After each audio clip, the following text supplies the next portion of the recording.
सभी हमारे electronic print और पोर्टल के हमारे मीडिया भाई सब, आप सब लोग जानते हैं और आप लोगों को एहसास भी हो गया होगा कि आज का प्रेस कॉन्फ्रेंस जो है किस विषय में है। 7 निश्चय के तहत नल जल योजना, जो कि मुख्यमंत्री की महत्वाकांक्षी योजना रही है, इस नल जल योजना से हर लोगों के घर जो है नल की व्यवस्था और जल पहुंचाने की व्यवस्था करनी है। कल अखबार में भी इस योजना को लेकर के सच्चाई आई है। इसमें लिखा गया है contract worth 53 crore to deputy CM family aids. ये साफ तौर पे ये आज एक और आर्टिकल आया है, 80 crore deal for JDU leaders family, ex ministers nephew is long list of VIP contractors. और ये जो अखबार में जो छपा है, अंग्रेजी अखबार में, इससे पहले ये घोटाले का पर्दाफाश हमारे राम प्रकाश महतो जी, जो कि कटिहार से इस बार प्रत्याशी रहे, उन्होंने किया था। और इस घोटाले की सूचना जो है माननीय मुख्यमंत्री को भी दी गई थी। अब आप देखिएगा कि ये राम प्रकाश महतो जी ने 28 फरवरी 2021 में ये माननीय मुख्यमंत्री जी को जो है चिट्ठी लिख करके पूरे घोटाले के संदर्भ में जो है वो बताया। ये पेपर में आर्टिकल भी है। अगस्त 2020 में इन्होंने पहली बार, अगस्त 2020 में पहली बार जो है इन्होंने इस घोटाले की पर्दाफाश किया। लेकिन 20 अगस्त 20 के बाद भी जो है कोई जांच नहीं हुआ। तो इसके बाद जो है फरवरी 21 में इन्होंने आदरणीय मुख्यमंत्री जी को चिट्ठी लिख करके जो है सूचित करने का काम किया। अगर आप इस घोटाले की बात करें तो ये सप्लाई जो है जल का लोगों के घर तक नहीं पहुंच रहा, लेकिन जो धन का जो सप्लाई है सरकारी तिजोरी से सीधे बीजेपी और जेडीयू के मंत्री और नेताओं के अकाउंटों में पहुंच रहा है। और हम तो कहना चाहते हैं ये नल जल योजना नहीं बल्कि नल धन योजना है। ये नल धन योजना जो केवल भ्रष्टाचार का ही, इसमें आप देखेंगे तो खेल पूरी तरीके से हुआ है। इसको सिर्फ हमने ही नहीं कहा बल्कि आज जो है आर्टिकल में भी इसमें साफ तौर पे इस अंग्रेजी अखबार ने छापा भी, लेकिन कोई कार्रवाई नहीं की गई। क्यों नहीं की गई और आपको हम बताएंगे इस डिटेल में। तो बिहार का ऐसा कोई पंचायत नहीं है जहां इस योजना के तहत कहीं टंकी फट गया, कहीं पानी का पाइप जो है वो टूट गया, कहीं कुछ दह गया। ऐसी खबरें लगातार आती हैं। हम तो मुख्यमंत्री जी को चैलेंज भी करेंगे कि 50 पंचायत का नाम ही बता दीजिए, 50 पंचायत का जहां ये योजना सही से काम कर रहा हो। हर जगह केवल भ्रष्टाचार है और जेडीयू बीजेपी के नेताओं को कॉन्ट्रैक्ट लगातार दिया जा रहा है। अब डिप्टी सीएम पे आरोप लग रहे हैं कि उनकी जो बहू है, उनके जो साले हैं, उनके कंपनी को जो है कॉन्ट्रैक्ट मिला। अब अगर आप डिटेल में जाइएगा तो कंपनी का नाम है, 2 कंपनी है, जीवन श्री इंफ्रास्ट्रक्चर प्राइवेट लिमिटेड और दीप किरण इंफ्रास्ट्रक्चर प्राइवेट लिमिटेड। कंपनी के डायरेक्टर उप मुख्यमंत्री के साले और दामाद हैं। और इन दोनों कंपनी में लगभग जो है 53 करोड़ के आसपास जो है इनको ठेका दिया गया। अब ठेका दिया गया है काम करने के लिए, लेकिन पीएचडी डिपार्टमेंट का जो नियमावली कहता है कि ठेका किसको मिलना चाहिए, टेंडर किसको अवार्ड होना चाहिए, पीएचडी का साफ है कि कोई अनुभव सरकारी काम में उस कंपनी का होना चाहिए। लेकिन अगर आप अनुभव की बात करेंगे तो इस कंपनी को इससे पहले कोई सरकारी काम का अनुभव रहा ही नहीं। ये तो साफ तौर पे उल्लंघन है और साफ तौर पे ये दिखता है कि ये कॉन्ट्रैक्ट जो है मैनेज किया गया है। मैनेज कैसे हुआ, क्यों हुआ, किसने किया, कौन संरक्षण दे रहा है, ये विषय तो सरकार के लोगों को एक्सप्लेन करना चाहिए। लेकिन हम लोगों के लगातार आवाज उठाने के बाद भी जो है कार्रवाई नहीं होती। आप देखिएगा, हमारी तो छोड़िए, हम तो कह ही रहे हैं पूरी तरीके से फर्जीवाड़ा हुआ है। जो तारकिशोर जो उप मुख्यमंत्री हैं, जिसमें उनके दामाद, पुत्र, बहू और साले हैं जिस कंपनी में, वो खुद मानती है कि उनका अनुभव नहीं है। कंपनी खुद मानती है कि उसका अनुभव नहीं है और खुद मानती है कि सरकारी काम वो नहीं कर रहे, इस योजना के तहत कोई काम नहीं कर रहे। लेकिन पैसा कैसे उठा रहे हो, आपको अवार्ड कैसे हुआ? अगर ऑडिट रिपोर्ट कंपनी का जाइएगा तो कंपनी खुद स्वीकार कर रही है ऑडिट रिपोर्ट में कि वो कोई सरकारी काम नहीं कर रहे। तो ये पैसा कहाँ जा रहा है भाई? ये तो पूरी तरीके से भ्रष्टाचार है भाई। कोई भी कंपनी अगर सरकारी काम कर रही है या कोई काम कर रही है तो ऑडिट जो है वो रिलीज करती है। उसमें जिक्र होता है कि कहाँ से पैसा आया, कहाँ खर्च किया गया।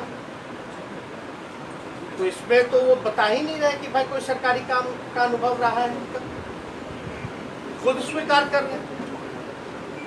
नीतीश कुमार जी हमेशा कहते हैं करप्शन पे जीरो टॉलरेंस, लेकिन हम साफ तौर पे कहते हैं 100% नीतीश कुमार जी का करप्शन पे एक्सेप्टेंस है, 100% प्रोटेक्शन है, 100% पार्टिसिपेशन है, 100% एसोसिएशन है, 100% अफिलिएशन।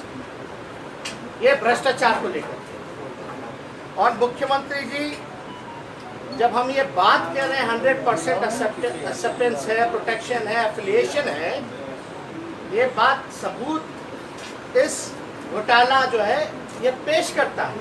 और इससे पहले जो 70 घोटाले हो रखे हैं ये साबित करता है कि कोई टॉलरेंस मुख्यमंत्री का करप्शन को लेकर के नहीं है। नीतीश कुमार जी कितना भी भ्रष्टाचार पर शुचिता की बात करें, वो केवल और केवल दिखावटी है, बनावटी है, मिलावटी। वो भ्रष्टाचार पर शुचिता नहीं बल्कि भ्रष्टाचार पर सुविधा का काम जो है नीतीश कुमार जी कर रहे हैं पूरी तरीके से। कोई टॉलरेंस नहीं, कुछ नहीं, मुंह में दही जमा के। कल भी शायद किसी पत्रकार ने पूछा तो हाथ जोड़ करके चल दिया।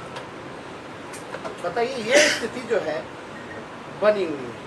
तो हम लोग लगातार जो है इस मामले को, हमारे राम प्रकाश महतो जी जो है ये उठा रहे हैं। लेकिन ये अद्भुत है ना कि भाई टेंडर होता है तो जो उसको एक्सपीरियंस होता है, जिस कंपनी को सरकारी काम का एक्सपीरियंस हो, उसको नाम मिल करके एक उप मुख्यमंत्री के रिश्तेदारों को काम मिलता है। लेकिन इस पे लोग, तारकिशोर जी हों या कोई बीजेपी के लोग हों, सवाल पूछेंगे भाई ऐसे कैसे। उस समय 18, 19, 20 में तो हम उप मुख्यमंत्री नहीं रहे, लेकिन हम इतना कहना चाहें तो विधायक तो थे। और विधायक किसके थे? बीजेपी के। पीएचडी डिपार्टमेंट किसके पास था? बीजेपी के पास था। डिप्टी सीएम कौन था? सुशील कुमार मोदी जी। और उप मुख्यमंत्री किसके रिकमेंडेशन पर बने ये तारकिशोर जी? सुशील कुमार मोदी जी के नाम पर बने।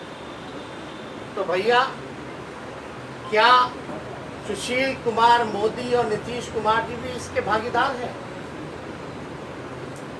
क्या इसी कंपनी का पैसा सरकारी खजाना में से लूट करके सुशील कुमार मोदी जी को दिया गया, तभी सुशील कुमार मोदी जी ने जो है इनका नाम रिकमेंड किया है डिप्टी सीएम? ये मामला बहुत ही गंभीर है और राम प्रकाश महतो जी के पास डिटेल है, बिडिंग नंबर वगैरह सब जो होता है। हम चाहेंगे कि हमारे वक्तव्य के बाद जो है ये अपनी बात को जो है आप लोगों के समक्ष रखें। आप समझ जाइए अगस्त में 2020 में इन्होंने जो है मामला का उजागर किया, कुछ नहीं हुआ तो मुख्यमंत्री जी को इन्होंने चिट्ठी भी लिखी फरवरी 2021 में। अब पेपर में भी छप गया, एक एक सीक्वेंस में दो दो पार्ट आ गया अलग अलग दिन पे, फिर भी जो है कोई कार्रवाई नहीं। अंतरात्मा जगाने की बात करते थे, नैतिकता की बात करते थे, भ्रष्टाचार मिटाने की बात करते थे, बापू की बात करते थे, 7 पाप की बात करते थे, सामाजिक पाप। कहाँ गया भैया, कहाँ है? और हम तो पहले ही कह रहे हैं कि नीतीश कुमार जी आपको तो हम चैलेंज देते हैं, ये कोनो तारकिशोर जी की बात नहीं है, इसमें तो पूरा बीजेपी के लोग और जनता दल यूनाइटेड के लोगों को चुन चुन करके जो है ठेका दिया गया है। ये चुनाव लड़ने की तैयारी की जा रही थी, चुनाव में पैसा जो कहां से लाए, खर्च कैसे करे, वोट को कैसे खरीदे, मैनेजमेंट कैसे करे, ये सारी तैयारी जो है 2020 के चुनाव को लेकर के किया जा रहा है। इसलिए ये मामला जो है बहुत ही गंभीर है।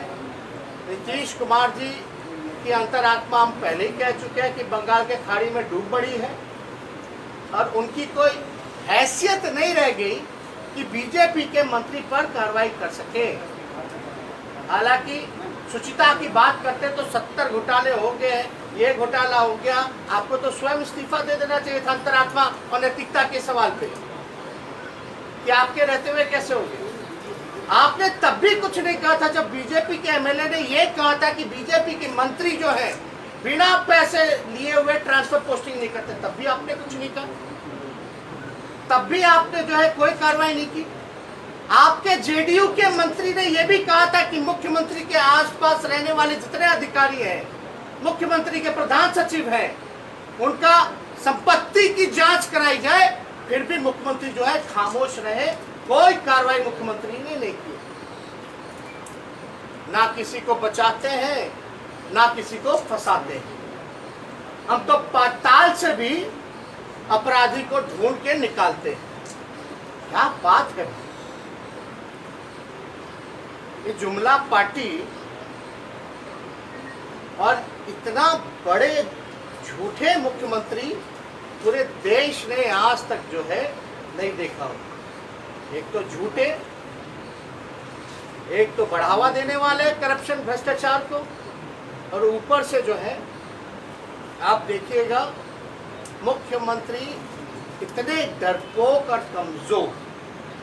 माफ कीजिएगा, अगर हम मुख्यमंत्री को डरपोक और कमजोर कह रहे हैं तो बहुत लोगों को बुरा लग सकता है, लेकिन ये जो सारी कार्रवाई है ये यही दिखाता है कि मुख्यमंत्री डरे हुए हैं और कमजोर हैं। और हमने तो पहले भी कहा था ये थके हुए मुख्यमंत्री हैं, ये पूरी तरीके से थक चुके हैं। इनका जो है कोई दिलचस्पी बिहार की जनता और बिहार के कल्याण में नहीं रहा। इनको केवल अपनी कुर्सी बचानी है, नीतीश कुमार मुख्यमंत्री बने रहे, इसके लिए चाहे CCC क्राइम, कम्युनलिज्म, करप्शन से भी कॉम्प्रोमाइज करना पड़े तो भी मुख्यमंत्री तैयार है। अपराधियों को बचाओ, अपराधियों को संरक्षण दो, ये सब खेला जो है बिहार में हम लोगों ने इनके शासनकाल में हम लोगों ने देखा।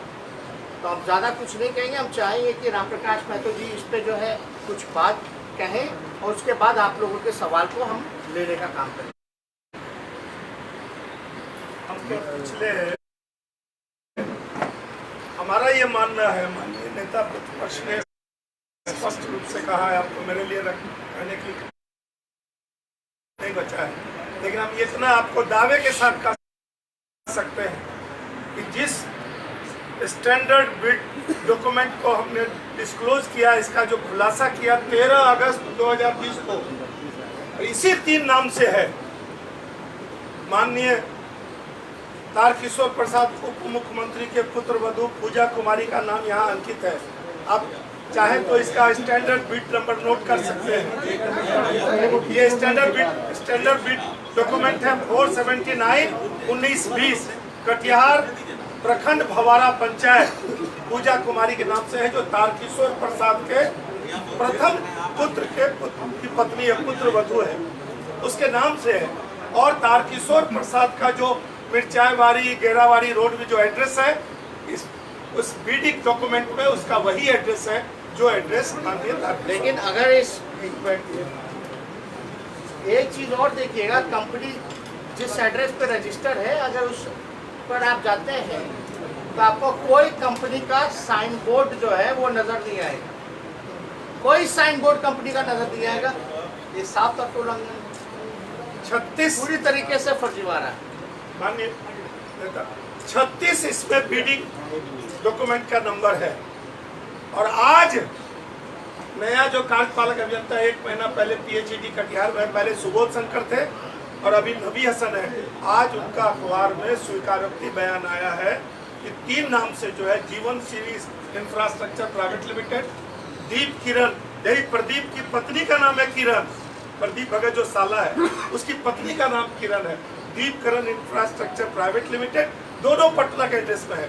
और एक बात हम कहना चाहेंगे, ये जो तारकिशोर प्रसाद है, ये जैसे भरत राम का खड़ाव था ना, ये सुशील मोदी का खड़ाव है। इसको कुछ आता होता नहीं है, एक फॉर्मेट है। वकील के यहाँ मैट्रिक पास मुंशी जब जाता है, वो भी हाजिरी का दरखास्त बना देता है, वकील साइन कर देता है। अभी भी संचिका पर जो एक्सपर्ट ओपिनियन सुशील मोदी देते हैं, इसलिए आप समझ लीजिए ये खड़ाव है सुशील मोदी का। और सुशील मोदी और नीतीश जी को जानकारी है इस, कहते हैं इतना बड़ा 15 साल से लालू जी मुख्यमंत्री थे, तो हम लोग कहीं किसी ऑफिसर को डांटते थे 90 के ज़माने में, 2000 के ज़माने में, तो लालू जी को खबर हो जाती है, राम प्रकाश तुम डीएम को ऐसे कहा बोल दिया। सब मालूम होना चाहिए, एक मुख्यमंत्री पूरे राज्य का इनको मालूम होना चाहिए। आज पूरा कटिहार से लेके पटना तक तारकिशोर के बारे में थू है। लूट का बाजार चल रहा है, अपने भी हम भी लूटते हैं, तुम भी लूटो, लूटने की आज़ादी। हम नहीं बोल रहे राम प्रकाश महतो, जदयू का गोपाल मंडल बोला कि 25 लाख रुपया अटैची में लेके गए, और वहीं इसका ससुराल है। तारकिशोर प्रसाद का भागलपुर ससुराल है। इसलिए ये जो 36, चाहे तो आप क्लोजअप करके इसका फोटो ले, नंबर जो है वो रिलीज करवा देंगे जी सब। और कोई सवाल अगर आप लोगों का हो, आप कार्रवाई की क्या उम्मीद करते हैं, सरकार से चाहते क्या है, क्या कार्रवाई? आपने तो आरोप लगा दिया, मेरा कहना है कि लाल कृष्ण आडवाणी जी पर भी हवाला का आरोप लगा था, तो उन्होंने इस्तीफा दिया था, उसके बाद उसकी जांच हुई थी।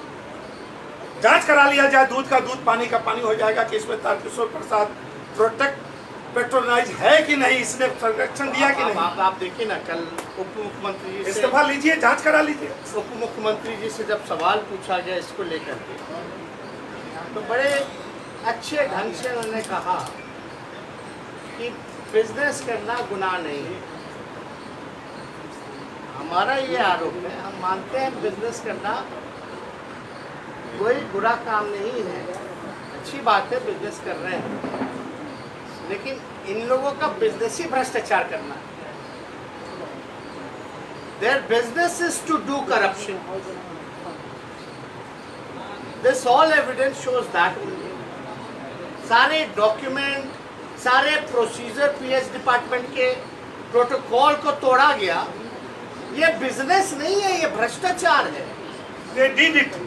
तो ये तो अद्भुत है कि अभी भी जो है सामने कोई खुल करके नहीं आ रहा। And where is Sushil Kumar Modi ji? He was a deputy CM and he used to be in charge of all BJP minister. उन्होंने क्या किया भाई? तो सब लोग जो है पूरे देश दुनिया जानती है इनके चाल चरित्र। कितना भी पीआरडी डिपार्टमेंट से लिपा पोती करा लें, कुछ होने वाला नहीं। तो और कोई सवाल है तो जाकर के अब आप लोग का सवाल तो है ही भाई, जाके पूछिए। जल नल सुपर फ्लप योजना है, पूछिए बिना एक्सपीरियंस के आपके कंपनी का अवार्ड कैसे मिला? एसपी जी इसको लेकर केवल आप एसपी जी इधर की कहानी को पाठ्यक्रम में जोड़ने की बात जब से आई है तब से बयानबाजी छिड़ गई। इसमें जीतन राम मांझी ने ये कहा है कि हम राम में बिलीव नहीं रखते सब। नहीं, देखिए आज तो पहला प्रेस कॉन्फ्रेंस जो इसी के संबंधित है और ये कोई विषय है भी नहीं, इससे कोई जनहित में कल्याण की भी बात नहीं। एफआईआर हो गई है, आप लोगों के नाम पर एफआईआर हुई है। अरे भाई एसपी जी हमको जो कहना था हमने तो खुल करके कह दिया है, ये विषय अभी उसका नहीं है। एसपी जी आप ये बोल रहे हैं। हमको जो कहना था कह दिए ना, मेरी सरकार है क्या? एसपी जी एक सवाल है, आप केवल प्रेस कॉन्फ्रेंस करेंगे इस पूरे मसले को लेकर, आपके पास सबूत भी है और सब जगह छप भी चुका है, केवल आप प्रेस कॉन्फ्रेंस करेंगे कि सबको बोल या कुछ करेंगे भी, तो इनिशिएटिव लेंगे? हम तो देखते हैं सरकार क्या करती है। ये बड़ा अद्भुत है आज के ज़माने में, जो एक्सपेक्टेशन होता है सब विपक्ष से ही होता है। सरकार जो है कुछ करेगी कि नहीं करेगी भाई? विपक्ष की जो भूमिका है, अगर कोई गड़बड़ घोटाला हो रहा है तो उसको उजागर करें, त्रुटियों को सुधारें। अब लोग कहते हैं कोर्ट ने हर बात पे कोर्ट ही जाना, तो विपक्ष का असेंबली में काम क्या रह जाएगा?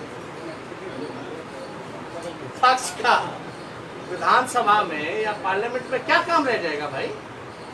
हमारा है कि आईना दिखाओ, ये लगातार शुरू से आईना दिखा रहे हैं जिला में। हम लोग लगातार कई मामलों को हम लोगों ने विधानसभा में उठाया। अब कोई कहेगा कि कोर्ट चले जाओ, कोर्ट चले जाओ, तो बार बार पॉलिटिकल पार्टी कोर्ट ही जाती रहेगी। ठीक है, लोग सामाजिक कार्यकर्ता लोग जाते हैं और इस मामले में हमको ज़्यादा कुछ नहीं कहना, लेकिन पहले सरकार का तो देखिए कि क्या है।